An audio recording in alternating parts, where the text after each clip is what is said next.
সিলেটে আন্তর্জাতিক ক্রিকেট স্টেডিয়ামে কনকনে ঠান্ডায় ১৬৯ রান তাড়া করা চারটিখানি কথা নয়, কিন্তু ক্যারিবীয় ব্যাটার কাইল মায়ার্সের বিধ্বংসী ব্যাটিংয়ে সেই অসম্ভব কাজটি করে ফেলেছে রংপুর রাইডার্স।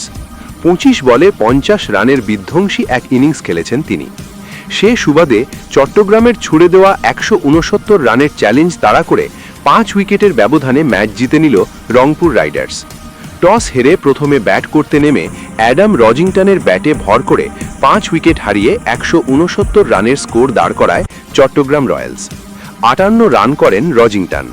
জবাব দিতে নেমে কাইল মায়ার্সের ব্যাটে ভর করে ৭ বল হাতে রেখেই লক্ষ্যে পৌঁছে যায় রংপুর রাইডার্স। এ জয়ে ৫ ম্যাচে ৮ পয়েন্ট নিয়ে টেবিলের শীর্ষে উঠে গেল রংপুর। ৬ পয়েন্ট নিয়ে দ্বিতীয় স্থানে থাকল চট্টগ্রাম। ১৭০ রানের লক্ষ্যে ব্যাট করতে নেমে লিটন দাস এবং কাইল মায়ার্স শুরুটা ভালো করেছিলেন, যদিও ৮ বলে ১০ রান করে আউট হয়ে যান লিটন। ২৫ বলে গড়া ৫০ রানের ইনিংসে ৫টি বাউন্ডারি ও ৪টি ছক্কার মার মারেন মায়ার্স। ডেভিড মালান করেন ৩০ বলে ৩০ রান। ১৫ বলে ১৭ রান করেন তাওহিদ হৃদয়। ১৯ বলে ৩০ রানে অপরাজিত থাকেন মাহমুদুল্লাহ রিয়াদ।